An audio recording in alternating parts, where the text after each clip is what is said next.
Hey guys, it's Leah. Today I'm going to be doing my September wrap-up and my October TBR. Hi, my name is what? My name is who? My name is no. You need to let it go. Need to let it go. Now to the I to the no. So this month has been a little bit of a slow reading month for me, with school just starting back up again at the end of August. And you know, with school starting back up again, that means I have to read all these dense and scholarly articles that kind of put me off reading. But I did manage to read 3.5 books this month, and I just finished the 4th one.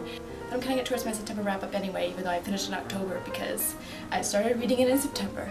Let's get into it. So the first book that I managed to finish this month was Nevernight by J. Kristoff, and this book is absolutely amazing. It's fairly new. I think it was released in like August or July. For those of you who never heard of Nevernight or really don't know what it's basically about a girl named Mia who loses her whole family, the ruling class in Gravestone, which is the city that she lives in, to kind of get revenge on the ruling class. She finds a mentor that trains her to become a potential assassin, and then she attends a school for assassins to become a professional assassin. This book also has like Harry Potter level world building.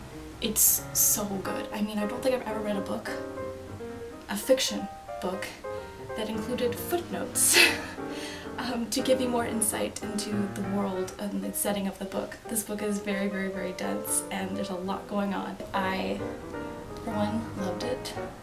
And I usually don't read violent novels, but I really enjoyed this one. The next book that I finished in the month of September is Estaba Song by Victoria Schwab. She is the best author ever. I love her, and it's a signed copy, which is even better. It's like a match made in heaven when you have a good book and it's signed by the author.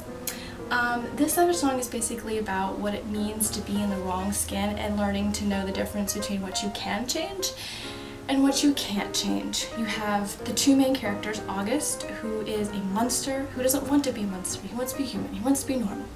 And then you have Kate, who doesn't want to show any weakness, and by not wanting to show weakness, she ends up kind of being a monster. And then their worlds kind of collide, and when they meet and they get to know each other, they kind of realize the things that they can change about themselves and things that they can't change about themselves, and they learn who they are, and they come to terms with it. And I really, honestly, when I picked up this book, I thought it was going to be like a Romeo and Juliet-esque kind of themes to it. It was nothing like that at all. It was nothing like that at all. I think for a young adult book, this was very deep. It was very deep about finding your true self. I was completely surprised by the way the book ended. It was very almost refreshing how the book ended. It didn't end like any exciting notes or anything really changing. It was just kind of a breath of air, you know? It was like drinking a tall glass of cold water on a hot day. I did not expect it to end like this at all, so I definitely give this book 5 out of 5 stars. I really, really enjoyed reading this. The next book that I read this month is actually a book I was required to read for one of my classes. It's called The Kingdom of Matthias, and I actually didn't think I was gonna like this book because it's a required reading for my gender and religion class, but I actually really enjoyed it. It was kind of about the Great Awakening and sex and salvation revolution that happened in the late 1800s, and it's basically about a man who is literally crazy, and he believes that he's a prophet, and he starts his own religion, and it's weird. But it's just really interesting to kind of learn about one particular religion that kind of has affected our lifestyle today. I give it, I want to say like a 4 out of 5 stars, only because the things get weird in this book.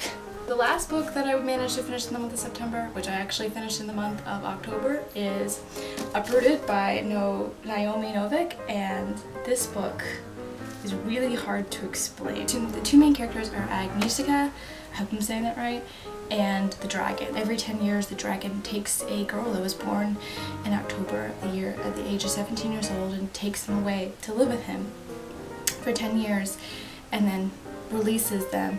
And Agnieszka is one of the girls that he picks. And then, shortly after, she finds out that she is a wizard as well. Her relationship with the dragon is very hysterical and funny and very whimsical, and I absolutely loved their relationship. This book, I felt like, had multiple endings. Like, it literally wrapped up every single loose end, everything. There were no questions at the end of this book. There was no loose ends. Everything was tied up beautifully and wonderfully. I felt so satisfied at the end of this book, at the way it ended. It ended very realistically. I honestly give this book a 5 out of 5. Okay, so now for my October TBR. I didn't really choose the most scary of TBRs for October because I don't really read scary novels. The first book that I'm reading this month is P.S. I Like You. I took the cover off because I hate human models. I've actually already started reading this book. I'm like more than halfway through. It's basically about a girl named Lily who is bored out of her mind every day in chemistry class. And all of a sudden, randomly, she writes a little song lyric on the desk. Next day, she finds out that someone has responded. And after that, that kind of starts this whole writing letters back and forth to each other in chem class. I didn't want to read this book. I hate teen romance. I hate it. I hate any romance, to be honest. I just don't like them. I'm halfway through this book, and so far it's been very predictable. It's been exactly what I thought it was going to be, and I'm going to finish it, but I probably will not read it or look at it again. It's cute, I guess, because there's a little letter writing in it to each other, but, and it's more like a don't judge a book by a cover kind of storyline, but I really just don't like teen romance, so this book is probably like a 2.5 for me out of 5. So the next book that I'm really excited to read this month is Half Lost. It's actually the 3rd book in the Lost trilogy by Sally Green, and I really like the series. I really enjoyed reading the first book, but I loved the second book. And usually second books fall into like a second book slump. No, not this one. This one was so much better than the first.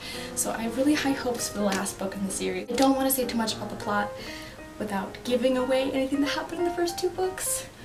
But basically it's about a teenage-ish boy named Nathan who is a half black witch and half white witch. And that's kind of unheard of in the witch community, and he doesn't really know which community he fits into because the white witches think he's too black and the black witches think he's too white.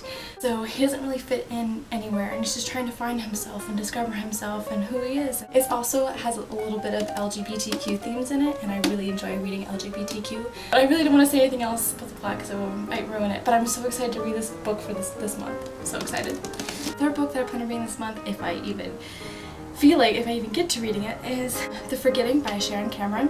And it's basically about this girl named Nadia who lives in this town where every 12 years everybody forgets everything about themselves. So in order to remember everything about their past life, they would write everything down. The thing is, not everyone would write down exactly who they were, because they would try to purposely forget things that they didn't want to remember and kind of rewrite their own lives. Nadia, on the other hand, is the only one who knows the complete truth because she doesn't forget. She never forgets. So this is kind of a dystopian novel a little bit, and I'm actually kind of interested in reading this. It's a little bit of a different concept for a dystopian novel, and it was recommended by Uppercase Book subscription box, which I get every month. It's not very Halloween-y though. I don't know.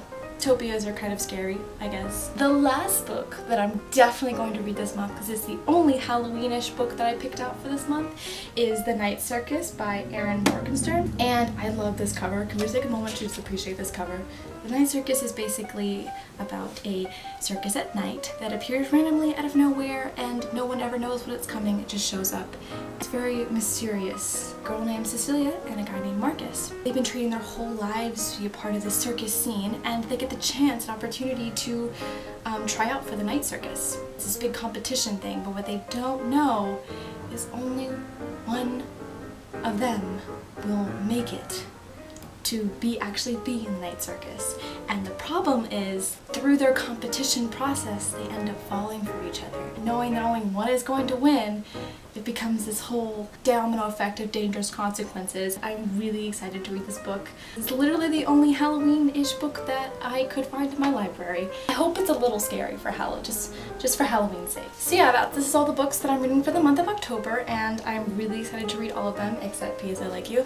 Please let me know what you thought of it, if you've read these books, what you think of them, if you liked them, did you not like them, who's your favorite shipping pair from Half Lost. Remember to like and comment below and subscribe if you haven't already. You need to let it go. You need to let it go. Down to the